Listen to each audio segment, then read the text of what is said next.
"Since you couldn't provide us with an heir, here, take this anniversary gift," my father-in-law declared smugly. When I opened the box, divorce papers stared back at me. I looked toward my husband, he turned his face away. Then my mother-in-law introduced a 25-year-old woman as his new wife. Silently I signed. Then my best friend slid an envelope from her purse. The color drained from my father-in-law's face as he read it. "We have such a wonderful surprise for you, Catherine," Sharon announced as dessert was being served at our anniversary dinner.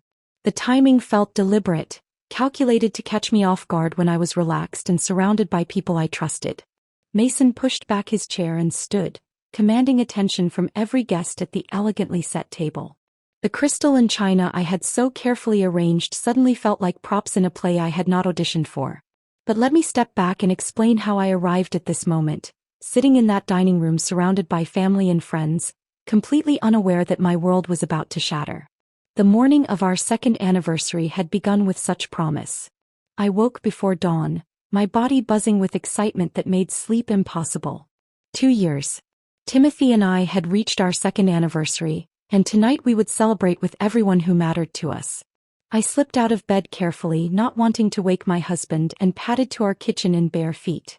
Before we continue with Catherine's story, I want to thank you for joining me in sharing these experiences that matter to so many women.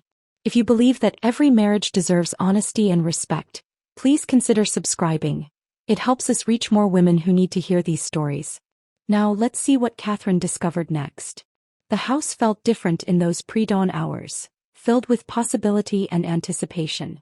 Sunlight had not yet begun filtering through our lace curtains, but I could see our wedding photos on the mantel in the soft glow of the street lamp outside. There we were, frozen in that perfect moment when we promised each other forever. Timothy's face radiant with joy as he slipped the ring onto my finger. My dress billowing around us like a cloud of hope and dreams. I touched my wedding ring as I started the coffee, spinning the gold band around my finger the way I always did when I needed reassurance. The metal had grown warm from my skin over the past 2 years, molding itself to fit perfectly. It felt like part of me now, as natural as breathing. Timothy appeared in the kitchen doorway just as I was plating his favorite breakfast. Blueberry pancakes with real maple syrup, turkey bacon crispy exactly the way he preferred, fresh orange juice I had squeezed by hand the night before. The kitchen smelled like contentment itself, filled with the aromas of butter and vanilla and freshly ground coffee beans. "Happy anniversary," I said softly, expecting him to cross the room and kiss me the way he had on our first anniversary. Instead, he paused in the doorway, his expression unreadable. "Yes," he replied simply. 2 years. Something in his tone made me look up from the pancakes, but he had already turned his attention to the morning newspaper. The familiar rustle of pages filled the space between us, creating a barrier I could not understand. Timothy had always been quiet in the mornings, but this silence felt different. Heavier. More deliberate. I dismissed my uneasiness as anniversary nerves. Men handled celebrations differently than women, I reasoned. Where I felt excitement bubbling up like champagne, he probably felt the weight of expectation, the pressure to make the evening perfect for our families. The afternoon found me at Mason and Sharon's house, transforming their formal dining room into the perfect setting for our celebration.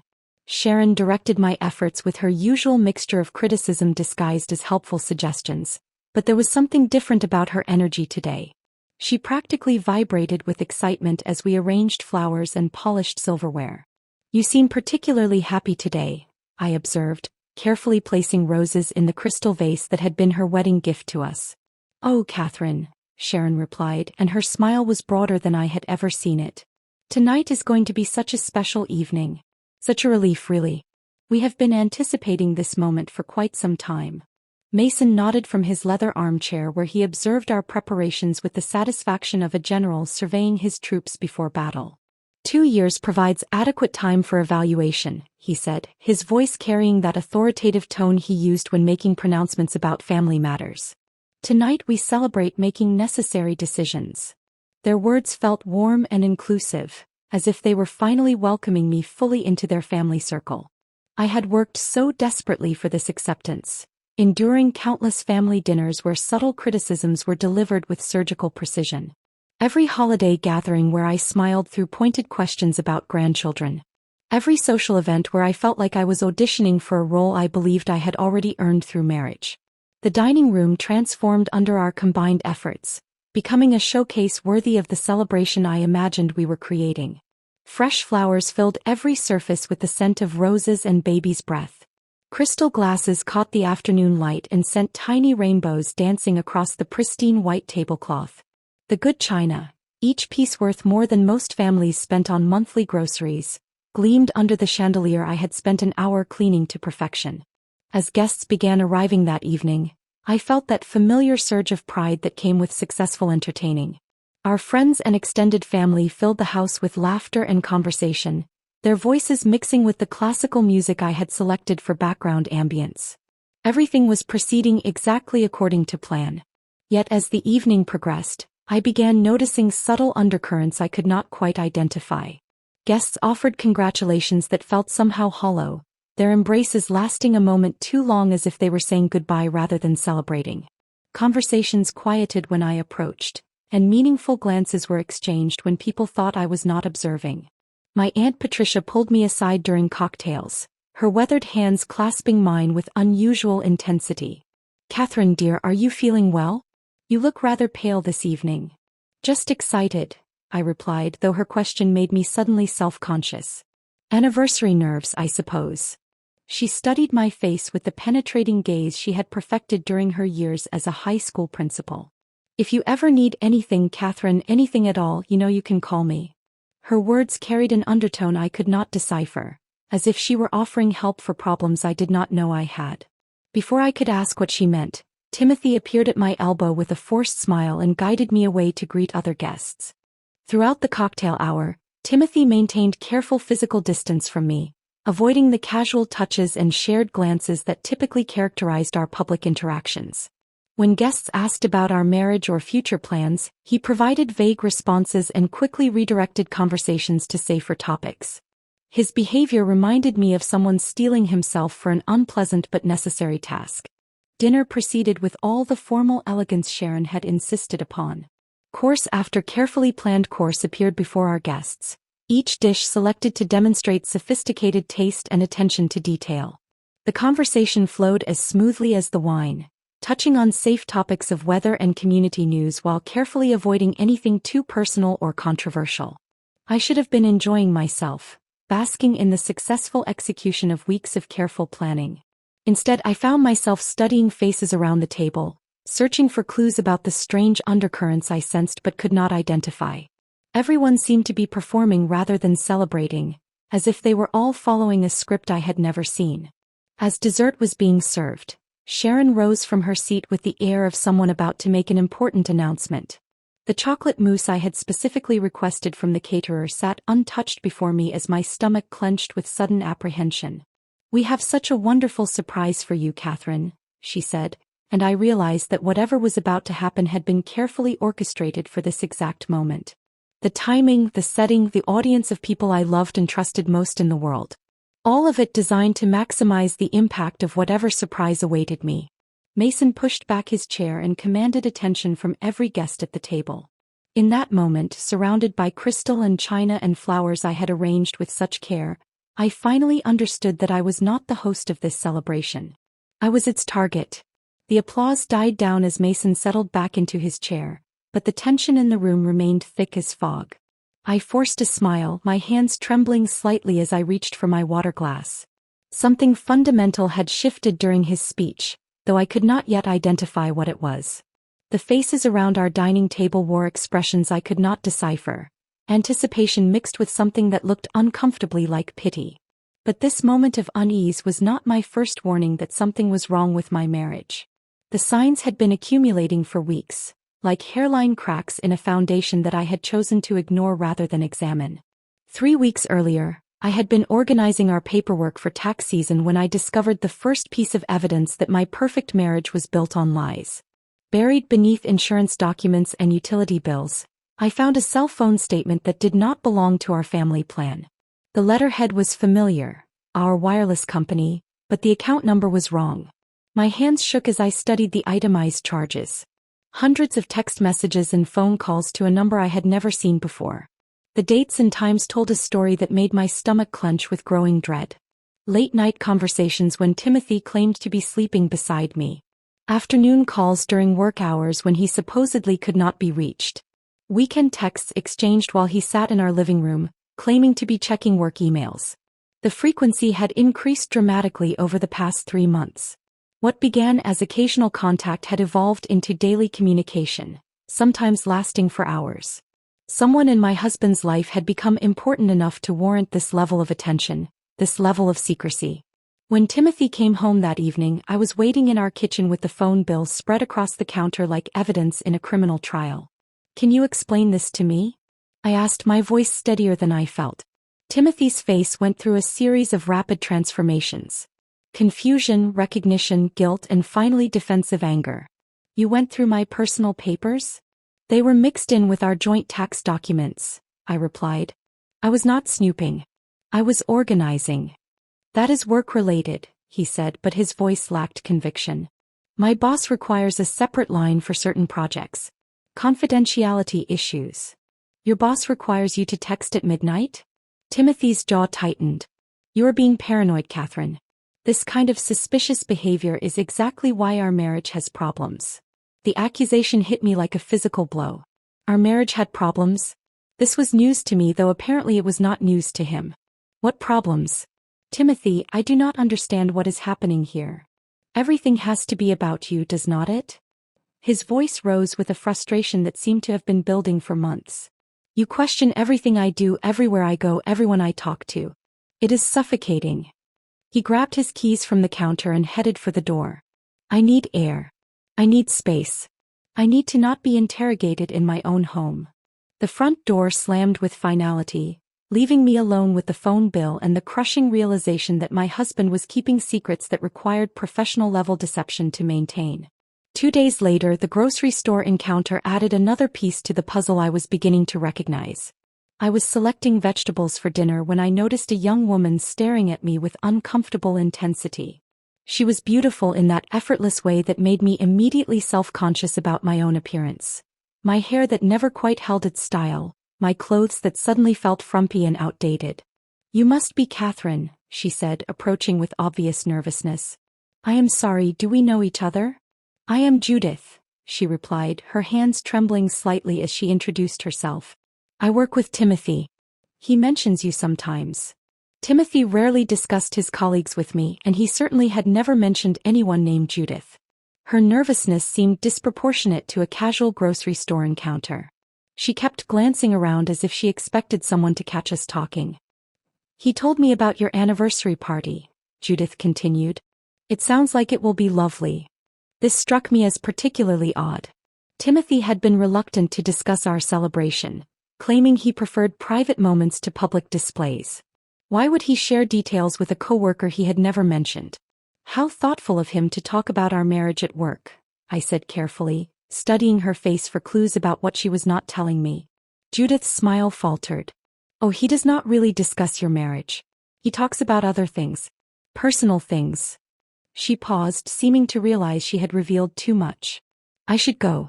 It was nice meeting you, Catherine." She hurried toward the exit with obvious urgency, leaving me standing in the produce section with questions multiplying in my mind like cancer cells. Personal things. What personal things would Timothy share with a beautiful young coworker that he could not discuss with his wife? The weekly dinner at Mason and Sharon's house the following Sunday provided another layer of understanding about the precarious position I occupied in this family. What had once felt like mild criticism now revealed itself as systematic evaluation, a performance review that I was apparently failing. "Margaret's daughter just had the most beautiful baby," Sharon announced as we sat down to her perfectly prepared roast. "Such a blessing for their family. Grandchildren bring such joy." She glanced meaningfully at my flat stomach, and I felt the familiar flush of shame that accompanied these conversations. "The Johnsons are expecting their second grandchild," Sharon continued relentlessly. "And the Pattersons just welcomed their third. It seems like everyone our age is enjoying the fruits of successful marriages." Mason joined the assault with surgical precision. Successful marriages typically produce children within the first year. It demonstrates compatibility, shared values, biological fitness. I tried to redirect the conversation to safer topics, but Sharon persisted with observations about family legacy and the importance of continuing bloodlines. Her words were carefully chosen to wound while maintaining plausible deniability. This was not outright cruelty. This was strategic demoralization. Timothy sat through these exchanges in complete silence, neither defending me nor redirecting the conversation away from my apparent failures. His passive participation in my humiliation was perhaps more devastating than his parents' active cruelty. I excused myself to the bathroom, where I pressed my back against the door and cried silently while their voices continued in the dining room. Through the thin walls, I could hear them discussing my inadequacies as if I were a faulty appliance they were considering replacing. 2 years should have been adequate time, Mason was saying. Perhaps the problem is more fundamental than we initially believed, Sharon replied. Timothy's voice was too quiet to distinguish words, but his tone suggested agreement rather than protest. When I returned to the table, the conversation had moved to safer topics, but the damage was done. I understood now that my position in this family was conditional, probationary, subject to performance metrics I was apparently failing to meet. The phone call from my mother came that Thursday evening while I stirred soup that would go uneaten because Timothy was working late again. Her voice carried the worry that only mothers can perfectly calibrate to pierce through their children's defenses. "Catherine, honey, you sounded so tired during our last conversation. Are you sleeping enough? Eating properly?" "I'm fine, Mom. Just busy with anniversary planning. Timothy missed Easter dinner with us. And Christmas felt strained. Is everything all right between you two?" The question hung in the air like smoke, impossible to ignore but dangerous to acknowledge. How could I explain that my husband was becoming a stranger, that his family treated me like a disappointing employee, that I was discovering evidence of deceptions I could not yet fully understand? "We are fine," I lied. "Just the normal adjustments of married life." "Catherine." My mother's voice carried the authority of someone who had raised 3 children and survived 35 years of marriage. "You know you can tell me anything. If you need help, if you need to come home for a while, if you need anything at all." The offer of refuge was both comforting and terrifying. It meant she saw what I was trying so hard to hide, that my perfect marriage was crumbling and I was too proud or too frightened to ask for help. "I will visit soon," I promised, knowing I was avoiding her perceptive questions about the state of my relationship. "I love you, sweetheart. Remember that you deserve to be happy." After she hung up, I stood in my empty kitchen holding the phone and wondering when happiness had become something I had to remember I deserved rather than something I naturally expected. Now, sitting at this anniversary dinner with Mason preparing to make his announcement, I realized that all those warning signs had been leading to this moment. The mysterious phone calls, the beautiful coworker, the family's growing impatience, my mother's worried questions. All of it had been building toward whatever surprise awaited me in this perfectly appointed dining room. The dessert sat untouched before me as Mason cleared his throat with theatrical authority. Mason cleared his throat with the authority of someone accustomed to commanding attention. But before he could begin his announcement, my mind drifted to the medical appointment that had taken place just 48 hours earlier. The memory felt both distant and immediate, like looking at photographs of someone else's life while simultaneously living every moment with painful clarity. Erica had insisted on driving me to Dr. Patterson's office, her enthusiasm about finally getting definitive answers both comforting and overwhelming. The fertility clinic occupied the 3rd floor of a gleaming medical building, its sterile corridors lined with motivational posters featuring smiling mothers and chubby babies. The irony was not lost on me. Surrounded by images of successful pregnancies while I sat there documenting 2 years of failure. "Just think," Erica had whispered as we waited in the reception area. "By Thursday we might have the answer you have been hoping for." The forms felt like confessions written in medical terminology. How many months had I been trying to conceive? 24. Had I experienced any pregnancies, successful or otherwise? No. Was I currently experiencing marital stress that might impact conception? I had stared at that question for a full minute before checking the box marked, "Sometimes." Dr. Patterson was a kind woman in her 50s who had delivered half the babies in our town. Her examination room was painted in soothing pastels, but nothing could soften the clinical reality of what we were investigating. My body's apparent refusal to cooperate with the most basic expectation of marriage. "Tell me about your stress levels," Dr. Patterson had said during the examination, her tone gentle but probing. Normal, I suppose. The usual pressures of married life. Are you happy in your marriage, Catherine? The question had hung in the air between us like an accusation. Erica squeezed my hand from her chair beside the examination table, and I realized that my hesitation before answering had revealed more than any words could have. Yes, I had finally replied, but even I could hear the uncertainty in my voice. The blood draw felt like my last hope being extracted through a needle. Each vial represented another chance for my body to redeem itself, to prove that I was worthy of the name I carried, worthy of the family I had married into. Erica held my other hand during the procedure, her fingers warm and steady while mine trembled with nervous energy. The results will be ready by Wednesday, Dr. Patterson had said. We will call with the findings. Now, sitting at our anniversary dinner, I wondered if those test results might arrive in time to change whatever announcement Mason was preparing to make. Perhaps positive news could salvage a marriage that felt increasingly precarious with each passing day. The confrontation with Timothy 3 nights after the medical appointment had shattered what remained of my illusions about our relationship.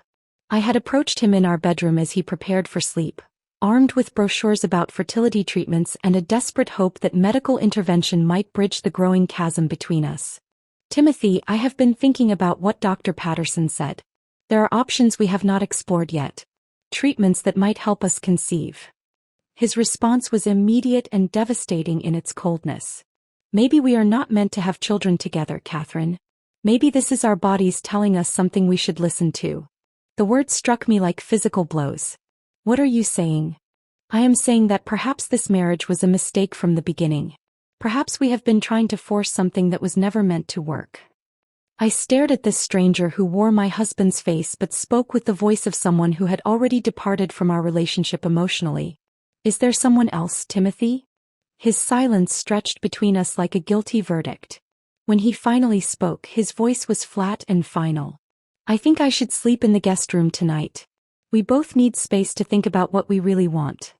That night marked the beginning of a new phase in our marriage. One where we lived as strangers sharing a house, maintaining appearances while privately acknowledging that something fundamental had broken beyond repair.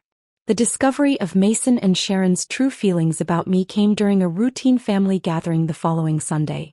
I had volunteered to help Sharon serve dessert, a gesture that had once felt like daughterly devotion but now felt more like desperate performance art. The pantry where Sharon stored her good serving dishes was located just off the dining room, separated by a thin wall that did nothing to muffle conversations. I was reaching for the crystal cake plates when I heard my name spoken with undisguised contempt. Catherine has proven herself incapable of fulfilling the most basic requirement of marriage, Sharon was saying to Mason. 2 years without even a miscarriage to show for it. At her age, if it was going to happen naturally, it would have happened by now. The girl is defective, Mason replied with the casual cruelty of someone discussing faulty merchandise. Timothy deserves better. A wife who can actually produce children instead of making excuses. My hands froze on the serving dishes as their conversation continued with increasing viciousness. They discussed my appearance, my personality, my worthiness as a family member with the detached analysis of judges delivering a verdict. Each word carved away another piece of my self-worth, leaving me hollow and shaking in the small, dark space. We need to find Timothy a more suitable wife, Sharon concluded. Someone younger, proven fertile from a better family background. When I finally emerged from the pantry with the serving dishes, my hands were trembling so violently that the crystal rattled like wind chimes. Sharon looked up from her position at the dining room table where she had been arranging napkins with military precision. Catherine, do you look pale? Are you feeling well? The concern in her voice felt like mockery after what I had just overheard. These people who smiled at me across family dinner tables were actively plotting the destruction of my marriage. The family I had tried so desperately to please had already decided I was unworthy of their acceptance. Despite this growing evidence of betrayal and rejection, I threw myself into planning our anniversary celebration with manic determination. The party became my last desperate attempt to prove my worth, to demonstrate that I was valuable enough to keep despite my apparent biological failures. I spent hours selecting flowers that would photograph beautifully, choosing a menu that would impress even Sharon's critical standards, crafting invitations that struck the perfect balance between elegant and warm. Each decision felt weighted with significance, as if the success of the party might somehow save a marriage that was clearly beyond salvaging. The irony was suffocating. I was planning a celebration of a relationship that had become a source of daily humiliation. I was investing time, money, and emotional energy into commemorating a union that the other parties involved apparently considered a failure. Yet I clung to the ritual of celebration as if it were a life raft in an ocean of uncertainty. Every detail I arranged felt like evidence in my favor, proof that I was worthy of love despite my inability to conceive. The expensive linens, the carefully chosen wine, the perfectly coordinated color scheme, all of it was testimony to my value as a wife and family member. But even as I wrote checks and made final arrangements, I knew I was planning my own wake. The anniversary party had become less about celebrating our marriage and more about saying goodbye to the life I had thought we were building together. Now, as Mason prepared to deliver whatever announcement he had planned for this moment, I realized that all my careful preparations had been for this. Not a celebration, but a carefully orchestrated ending that I had unknowingly helped to stage. The dessert sat untouched before me as the weight of expectations I could never meet pressed down like a crushing stone. Mason's throat clearing seemed to echo longer than it should have, and in that stretched moment, I became acutely aware of how this entire day had felt like a performance where everyone except me had received the script in advance. The morning had begun with Mason arriving at our house earlier than expected, his arms laden with flowers and wine that I had not requested for the evening's celebration. His greeting was effusive in a way that felt completely unnatural, his embrace lasting several beats too long while his eyes held mine with an intensity that made my skin crawl. "Catherine, my dear daughter-in-law," he had said, the endearment rolling off his tongue with theatrical precision. "Tonight will be such a special evening. Such a memorable evening. I hope you are prepared for how special it will be." The repetition of "special" felt like a warning disguised as enthusiasm. Sharon had been equally strange, practically vibrating with anticipation as she fluttered around our kitchen, rearranging items that did not need rearranging and offering suggestions for improvements that were really commands wrapped in false politeness. "You should wear your blue dress tonight, Catherine. The one with the high neckline. Very appropriate for the occasion." When had my mother-in-law ever cared about my clothing choices? When had she ever offered fashion advice that did not come barbed with criticism? Yet here she was, treating me with a solicitousness that felt more ominous than her usual cold disapproval. Timothy had been avoiding me all day, claiming nervousness about hosting family members, but his demeanor suggested guilt rather than social anxiety. He moved through our house like a man preparing for an execution, checking his watch repeatedly and starting every time the phone rang. When I tried to engage him in conversation about last-minute party details, his responses were monosyllabic and distracted. "Did you confirm the wine delivery?" I had asked while arranging flowers in our living room. "Yes." "What about the extra chairs from your parents' house?" "Handled." "Timothy, are you feeling well? You seem tense." He had looked at me then with an expression I could not decipher. Pain perhaps. Or regret. "I am fine, Catherine. Just want everything to go smoothly tonight." But nothing about his behavior suggested he wanted the evening to go smoothly. Everything about his behavior suggested he was dreading whatever was about to unfold. Erica's arrival provided the first genuine moment of warmth I had experienced all day. She swept into our house with her characteristic energy, but even she seemed different tonight. Her excitement was palpable, almost manic, and she clutched her purse with protective intensity. "Catherine," she exclaimed, embracing me with fierce affection. "I can barely contain myself. This is going to be the best anniversary party ever." I pulled back to study her face, noting the bright flush in her cheeks and the way her eyes sparkled with barely contained secrets. "Erica, you look like you are about to burst. What has gotten into you?" "I told you I have the perfect gift for you. The timing is going to be absolutely perfect. Life-changing, Catherine. This gift is going to change everything." She kept touching her purse as she spoke, her fingers tracing the outline of what I assumed was an envelope. The gesture was both protective and reverent, as if she were carrying something precious and fragile. "You are making me nervous with all this mystery," I said, but her enthusiasm was infectious. For the first time all day I felt a flutter of genuine hope. Perhaps whatever surprise Erica had planned would counterbalance the strange tension that had been building since morning. "Trust me," she whispered, squeezing my hands. "When the moment is right, when it will have maximum impact, I will give you something that will make everyone in this room understand just how special you are." Her presence anchored me in a way that nothing else had that day. While Timothy's family made me feel like an outsider performing for their approval, Erica made me feel seen and valued for who I was rather than what I could provide. As guests began arriving, the social dynamics of the party felt immediately wrong in ways I could not articulate. Extended family members and old friends filtered through our front door with congratulations that rang hollow and embraces that felt more like condolences than celebrations.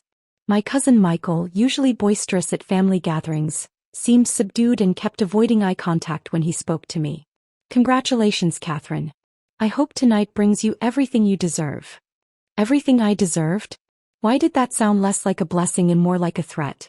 Mrs. Henderson from down the street, normally full of cheerful chatter about neighborhood gossip, offered unusually elaborate compliments that sounded rehearsed. "Catherine dear, you look absolutely radiant tonight. So brave, so dignified. I have always admired your strength." Brave? Dignified? These were not words typically associated with anniversary celebrations. These were words reserved for people facing adversity with grace. Throughout the cocktail hour, I caught glimpses of meaningful exchanges between guests when they thought I was not observing. Raised eyebrows, subtle nods, whispered conversations that ceased abruptly when I approached. The social fabric of the party felt charged with information that everyone possessed except me. My Aunt Patricia cornered me near the fireplace, her weathered hands grasping mine with unusual urgency. "Catherine, sweetheart, you look terribly pale. Are you feeling well? Have you been eating enough?" "I am fine, Aunt Patricia. Just excited about the celebration." She studied my face with the penetrating gaze she had perfected during decades of teaching high school students. "If you ever need anything, Catherine, anything at all, you have my number. Promise me you will call if you need help." Help with what? Why did everyone seem to believe I would need assistance with something? What crisis were they all anticipating that I remained oblivious to? Timothy's behavior throughout the evening confirmed my growing suspicion that he was preparing for something that required significant psychological fortification. He drank more heavily than I had ever seen him drink at a family gathering, his usual one glass of wine replaced by multiple trips to the bar cart. He maintained careful physical distance from me, avoiding the casual touches and shared glances that normally characterized our public interactions. When guests asked about our marriage or future plans, his responses were vague and quickly redirected to safer topics like work or sports. I watched him check his watch obsessively, as if he were waiting for a specific moment to arrive. His conversations with his father always ended abruptly when I approached, their whispered exchanges carrying an urgency that made my stomach clench with apprehension. "Timothy," I whispered during a brief moment when we found ourselves alone in the kitchen. "What is wrong with you tonight? You are acting like you are attending a funeral rather than our anniversary party." He looked at me with eyes that seemed to hold apologies for crimes not yet committed. "Catherine, I just want you to know that none of this was personal. None of this was because you are not a good person. None of what was not personal. Timothy, you are scaring me." But before he could respond, Sharon appeared in the doorway with the announcement that dinner was ready to be served. Now, as Mason prepared to make whatever announcement had been planned for this moment, I realized that every strange interaction, every meaningful glance, every whispered conversation had been leading to this. The dessert sat untouched before me as the weight of impending revelation pressed down like a gathering storm about to break. The storm that had been building all evening finally broke with Mason's next words. "Ladies and gentlemen, family and friends," he began, his voice carrying the practiced authority of someone delivering a verdict that had already been decided. "We have gathered tonight not just to mark Catherine and Timothy's second anniversary, but to address some very important family matters." A chill ran down my spine as the room fell completely silent. Even the soft classical music that had been playing in the background seemed to fade away, leaving only the sound of my own heartbeat thundering in my ears. Mason reached into his jacket pocket with theatrical precision, producing an envelope that looked official and ominous in the candlelight. He held it high enough for everyone to see, like a prosecutor presenting evidence to a jury. "Marriage," he continued, his gaze settling on me with uncomfortable intensity, is an institution with specific purposes. When those purposes are not fulfilled after a reasonable period of time, difficult decisions must be made for the good of all involved parties. My mouth went dry. The dessert fork trembled in my hand as I set it down on the china plate with a soft clink that seemed to echo through the silent room. "Catherine, my dear," Mason said, and his endearment felt like a blade wrapped in silk, "you have been part of our family for exactly 2 years. That represents adequate time to evaluate the success of this union and make necessary adjustments for the future." Timothy stood frozen beside his father's chair, his face pale as parchment, his eyes fixed on some invisible point beyond my shoulder. He looked like a man standing before a firing squad, except he was not the one about to be executed. "Since you could not provide us with an heir," Mason continued, his voice growing stronger with each word, "here, take this anniversary gift." The envelope materialized before me, held steady by Mason's confident hand. Around the table, I could hear sharp intakes of breath from some guests, while others leaned forward with the morbid fascination of spectators at a public execution. My hands shook as I accepted the envelope. The paper felt expensive, substantial, weighted with importance that I was only beginning to understand. The return address was embossed with the logo of a law firm I did not recognize. "Open it, Catherine," Sharon urged from across the table, her voice bright with barely contained excitement. "We are all so eager to see your reaction." The envelope seemed to grow heavier in my trembling hands. Part of me wanted to set it down unopened, to preserve for just a few more moments the illusion that my life was not about to change irrevocably. But 45 pairs of eyes were watching me, waiting for my response to whatever lay inside. I tore open the seal with fingers that felt disconnected from my body. The legal documents inside were crisp and formal, their official letterhead making everything feel suddenly, terrifyingly real.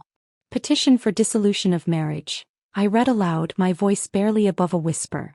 The formal legal language could not disguise the brutal reality of what I was holding. Timothy had met with attorneys. He had filed paperwork. He had planned my abandonment with the same methodical precision that other couples used to plan vacations. The room began to spin as I processed the terminology that reduced our marriage to a contractual arrangement being terminated due to irreconcilable differences stemming from the respondent's failure to conceive children within a reasonable time frame. "Timothy." I looked up at my husband, desperate for some sign that this was an elaborate cruel joke, that he would step forward and explain that this was all a misunderstanding. Instead, he remained frozen beside his father, his silence speaking louder than any confession could have. The man I had shared a bed with for 2 years, the man whose breakfast I had prepared that very morning, could not even meet my eyes as I held the legal documentation of his betrayal. "There is more, Catherine," Sharon announced with the enthusiasm of someone unveiling the second act of an entertaining performance. "We would like you to meet someone very special." A young woman stepped forward from where she had been standing near the dining room doorway. I recognized her immediately, Judith from the grocery store, the nervous coworker who had known about our anniversary party. But tonight she was not nervous. Tonight she was dressed in a blue silk dress that complemented her complexion perfectly, her hair styled with professional precision. "Catherine," Sharon continued with barely concealed glee, "I would like you to meet Judith, Timothy's fiancée. They plan to marry as soon as the divorce is finalized." The words hit me like physical blows. Fiancé. They were already engaged while I was still legally married to him. The betrayal had layers I was only beginning to understand. I looked at Judith more carefully now, noting details that had escaped me during our grocery store encounter. She was wearing earrings that looked familiar, delicate pearl drops that I suddenly recognized as belonging to Timothy's grandmother. Family heirlooms that had been promised to me were already adorning my replacement. "We wanted you to meet her properly," Mason explained with the tone of someone conducting a business transaction, "so there would be no confusion about the arrangements moving forward. Judith comes from an excellent family, and she has already proven her ability to conceive." Proven her ability to conceive. The words echoed in my mind as I stared at this young woman who was apparently superior to me in the only way that mattered to this family. She was not just Timothy's mistress. She was his upgrade, carefully selected and evaluated for her reproductive potential. "The papers just need your signature, Catherine," Timothy finally spoke, his voice hoarse and strained. "I have already signed them. We can make this easy for everyone." Easy for everyone. As if there was an easy way to have your marriage dissolved in front of an audience of family and friends. As if there was an easy way to discover that your husband had been planning your replacement while you were arranging flowers for your anniversary celebration. I looked down at the divorce papers again, at the line marked with a yellow sticky note where my signature was required. The pen that Mason offered me felt impossibly heavy, weighted with the finality of what I was being asked to do. Around the table, guests shifted in their seats with the uncomfortable energy of people witnessing something they knew was wrong but felt powerless to stop. Some avoided eye contact entirely, while others watched with the fascination of spectators at a particularly dramatic theater performance. Catherine, Erica's voice cut through the silence, and I looked up to see my best friend standing near the living room entrance, her face white with shock and fury. Do not sign anything. Not yet. But I was beyond thinking clearly. The humiliation was complete, the betrayal absolute. These people who had pretended to care about me had systematically orchestrated my destruction, and they were doing it in front of everyone I knew. Through tears that made the legal documents blur before my eyes, I signed my name on the designated line. The pen scratched across the paper with finality, each letter of my signature sealing my fate and ending my marriage in the most public, humiliating way possible. The room erupted in relieved cheers and congratulations for Timothy, as if my pain was the price of admission to their celebration. The cheers and congratulations died instantly when Erica stepped forward, her face transformed from shock into something far more dangerous: cold, calculated fury. The earlier excitement I had noticed in her demeanor was still there, but now I understood its true nature. She had not been excited about celebrating my marriage. She had been excited about what she was carrying in that envelope, and witnessing my public humiliation had just given her the perfect moment to deploy it. Since we are exchanging gifts, Erica announced, her voice slicing through the celebration with surgical precision, I have one as well. The room's energy shifted instantly. Guests who had been raising their glasses in toasts to Timothy and Judith now turned toward Erica with expressions ranging from curiosity to concern. Mason, still basking in the afterglow of his successful orchestration of my humiliation, looked annoyed at this unexpected interruption. Erica, dear, Sharon began, her tone carrying the patronizing sweetness she reserved for people she considered beneath her attention, how lovely that you want to participate, but I think we have had enough excitement for one evening. Oh, I disagree completely, Erica replied, her smile sharp as a blade. I think this evening is just getting started. She reached into her purse with deliberate slowness, withdrawing the envelope she had been protecting all night. But instead of handing it to me as I had expected, she walked directly to Mason's end of the table. The symbolism was not lost on anyone in the room. She was challenging the patriarch directly, meeting power with power. This envelope contains information that I believe will interest you greatly, Erica said, holding the document just out of Mason's reach.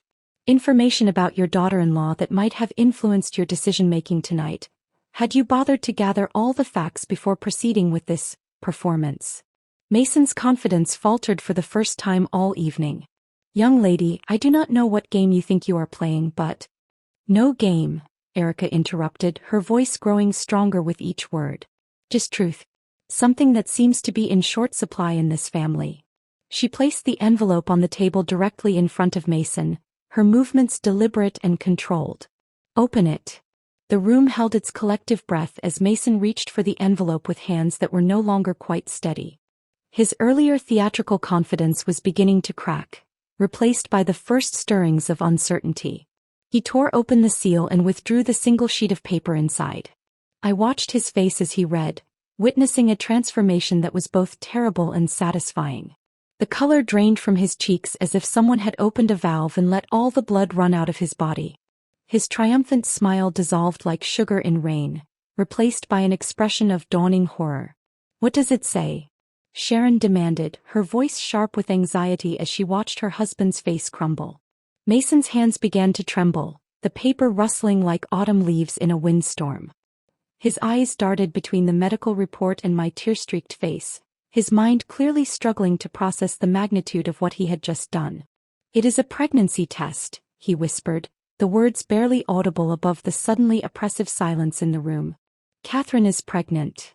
The silence that followed was deafening. Not the expectant quiet of an audience waiting for the next act, but the hollow silence of a tomb.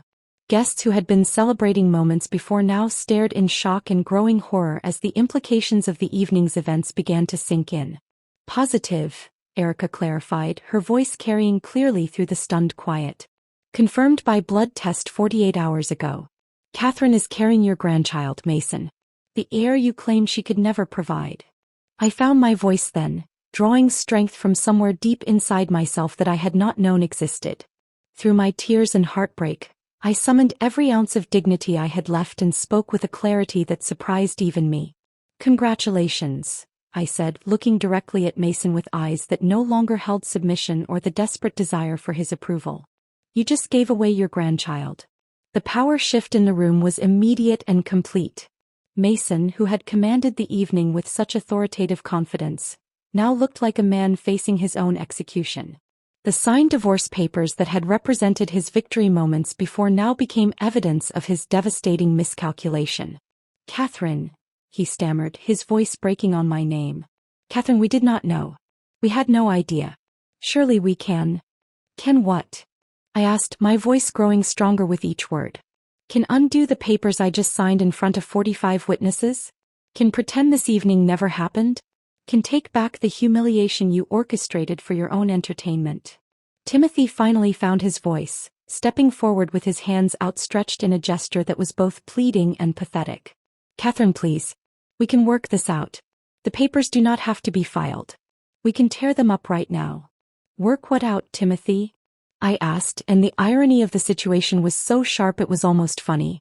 Work out our marriage that you have already legally dissolved.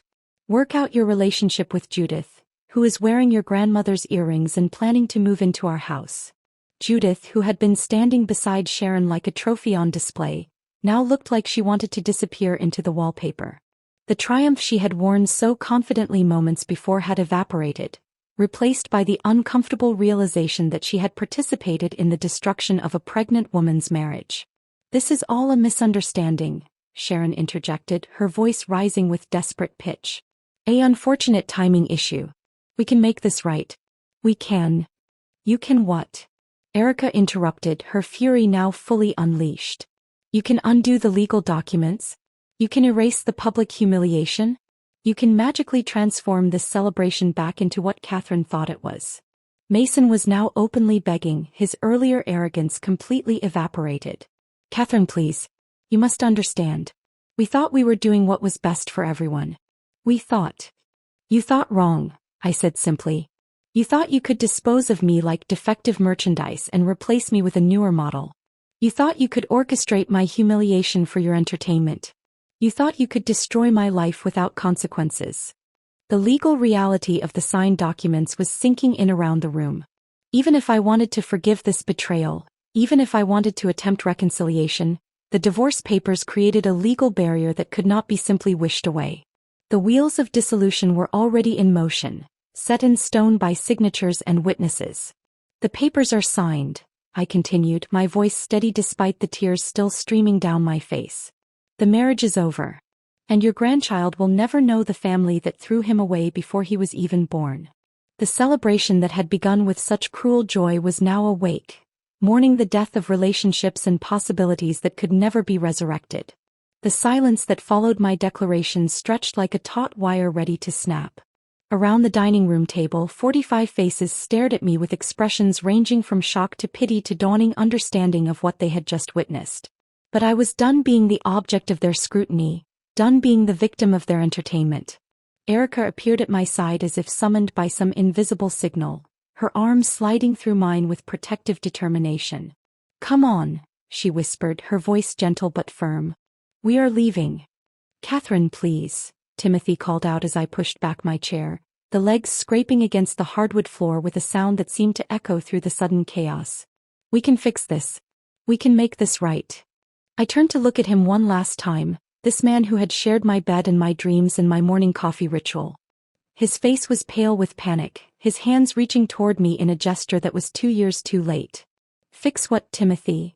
I asked, my voice steady despite the tears that continued to flow. Fix the legal documents I signed in front of everyone we know? Fix the humiliation you orchestrated? Fix the fact that you replaced me before you even divorced me? He had no answer for that. None of them did. Mason stumbled to his feet, his chair toppling backward in his haste. Catherine, you have to understand. We made a mistake. A terrible mistake. But we can correct this. The papers do not have to be filed. We can tear them up right now. And then what? I asked, my voice growing stronger with each word. Pretend this evening never happened? Pretend you did not just publicly humiliate me for the entertainment of our family and friends? Pretend Judith is not standing there wearing your mother's jewelry and planning to move into my house. Sharon stepped forward, her face flushed with desperation. Catherine, dear, you must be reasonable. Families have misunderstandings. This can all be worked out. Think about the baby. Think about what is best for your child. The audacity of her words stopped me cold. What is best for my child, I repeated slowly, is to never know the family that threw him away before he was even born. With Erica's steadying presence beside me, I walked toward the dining room exit, leaving behind the crystal and china and carefully arranged flowers that had once represented my hopes for acceptance and belonging. My steps were measured and deliberate, each one carrying me further away from the life I had thought I wanted. Catherine. Mason's voice cracked as he called after me. You cannot do this. You cannot take our grandchild away from us. I paused at the threshold, turning back one final time to address the people who had just destroyed my world with such calculated precision. I am not taking your grandchild away from you, I said clearly. You gave him away when you handed me those divorce papers. The arguing voices and desperate pleading followed us through the front hallway, but they grew fainter with each step we took toward the door. Guests who had come expecting to celebrate an anniversary now found themselves witnesses to the complete implosion of a family, and I could hear their uncomfortable murmurs mixing with the increasingly frantic protests from Timothy and his parents. The cool night air hit my face like a blessing as Erica and I stepped onto the front porch.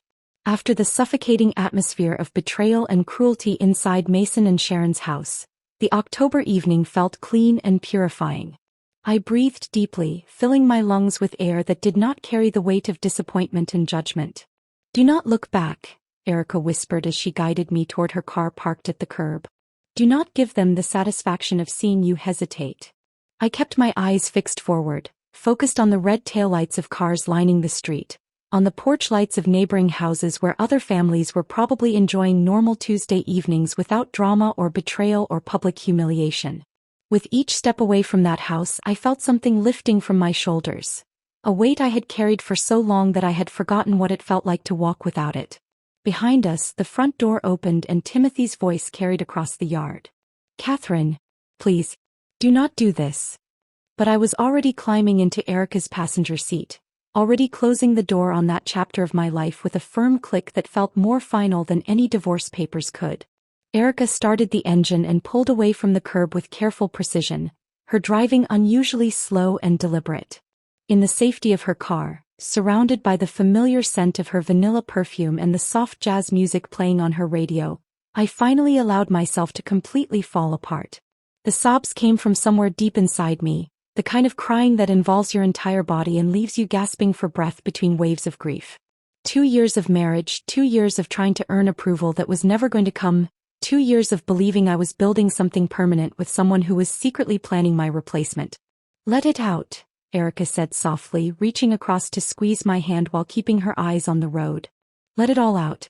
You have been holding this in for months. He was right. I had been carrying the weight of a failing marriage, absorbing the criticism and disappointment of Timothy's family, making excuses for behavior that should have been inexcusable. The relief of finally releasing all that suppressed pain was almost as overwhelming as the pain itself. I cannot believe they did that to you, Erica said, her voice shaking with fury. I cannot believe they planned that whole performance. It was cruel beyond anything I could have imagined. Through my tears I managed to speak. You saved me, Erica. If you had not been there with those test results, if you had not stood up to them, you would have found another way, she replied firmly. You are stronger than they ever gave you credit for. Stronger than you gave yourself credit for. As we drove through our quiet suburban neighborhood, past houses where lights glowed warmly in kitchen windows and families were probably settling in for normal evenings together, I began to feel something unexpected stirring alongside my grief. It was relief, pure and simple. The marriage that had been slowly suffocating me was over. The constant pressure to earn approval from people who would never accept me was finished. The pretense that we were building something beautiful together could finally be abandoned. "Where do you want to go?" Erica asked as we approached the intersection that would take us either to my house or hers. "Home," I said without hesitation. "I want to go home." The house that Timothy and I had shared looked different as Erica pulled into the driveway. The porch light I had left burning cast familiar shadows across the front yard, but something fundamental had shifted. This was no longer the home I shared with my husband. This was simply my house, the place where I would raise my child and build whatever came next. Erica helped me carry my overnight bag into the house, her presence filling the silence that had once felt oppressive but now seemed peaceful.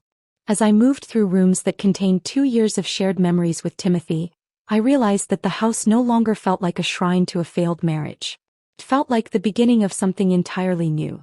"I should call my mother," I said, settling onto the couch where Timothy and I had once watched television together in the evenings.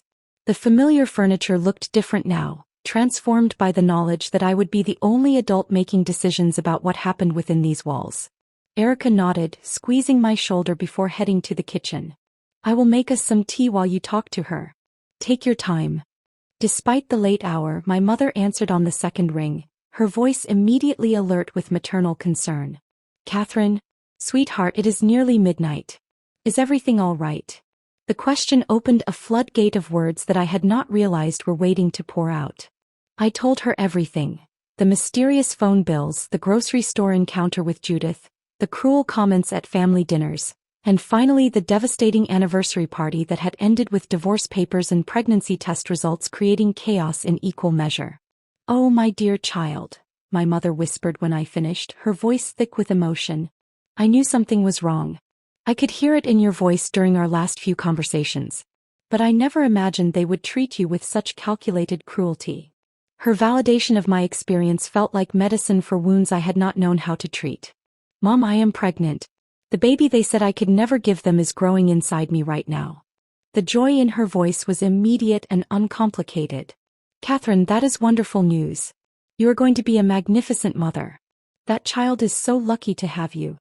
Her enthusiasm stood in stark contrast to the conditional acceptance I had grown accustomed to from Timothy's family.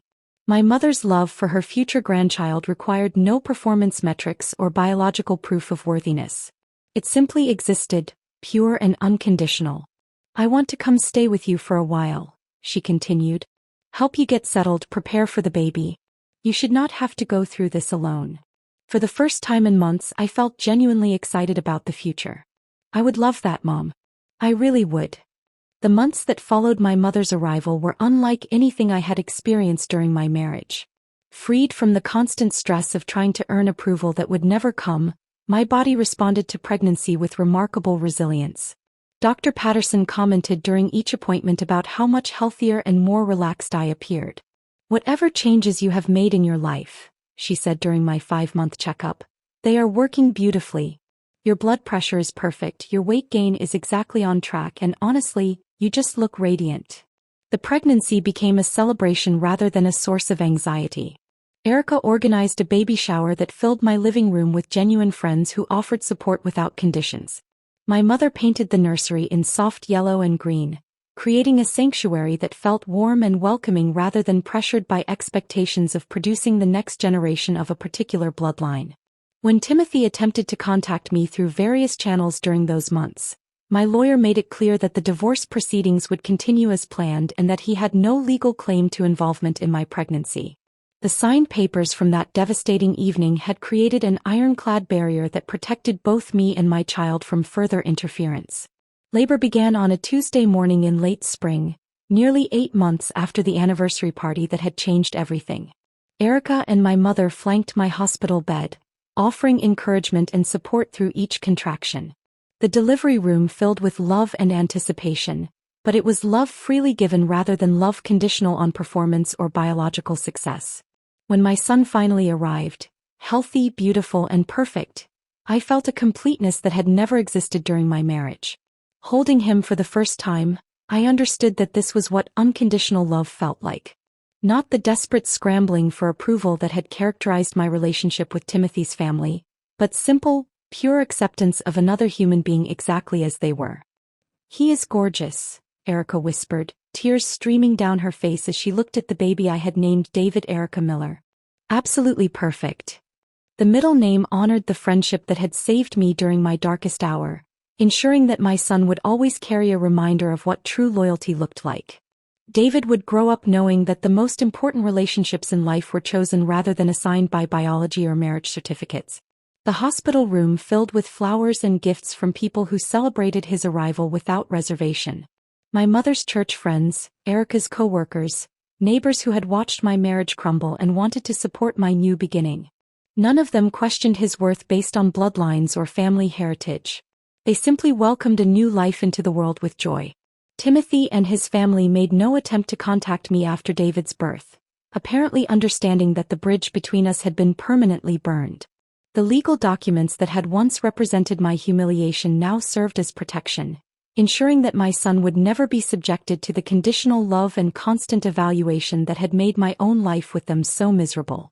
As David grew from infant to toddler, our small house became a sanctuary of laughter and chaos and unconditional acceptance. Erica served as his honorary aunt, spoiling him with attention and gifts while helping me navigate the challenges of single motherhood. My mother extended her visit indefinitely, claiming she had never been happier than when she was helping raise her grandson. The three women who had once been excluded from Timothy's family vision of the future created something infinitely more valuable. A chosen family built on love rather than obligation, support rather than judgment, acceptance rather than performance metrics.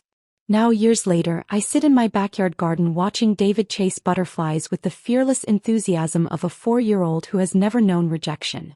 His laughter fills the air as he discovers new flowers and interesting insects, his world expanding with each day in an environment where curiosity is celebrated rather than controlled. The pain of betrayal has faded into something unexpected: gratitude. Timothy and his family's cruelty had inadvertently given me the greatest gift possible. They had forced me to discover my own strength, to build a support system based on genuine care rather than biological obligation, to raise my child without the toxic pressures that had nearly destroyed my own sense of worth. David knows nothing of the grandparents who rejected him before birth. He knows only the love of his mother, his chosen grandmother who reads him stories every night, and his honorary aunt who brings him new books and toys with delightful regularity. His foundation is built on acceptance rather than conditions, celebration rather than evaluation. The revenge I achieved was not calculated or vindictive. It was simply the natural consequence of living well, of choosing love over obligation, of raising a child who would never question his worth based on other people's approval. Timothy's family had wanted an heir to carry on their legacy. Instead, they had created the beginning of mine. A legacy built on kindness, acceptance, and the radical idea that love should never require additions. Watching David play in our garden, I realized that their cruelty had set me free to become the person I was always meant to be. The best revenge, as it turned out, was simply living well. If this story of ultimate justice had you captivated from start to finish, hit that like button right now. My favorite part was when Erica stepped forward with that pregnancy test, completely turning the tables on Mason and his cruel family. What was your favorite moment from Catherine's journey? Share your thoughts in the comments below. Don't miss more powerful stories of resilience and triumph. Subscribe and hit that notification bell so you never miss an upload.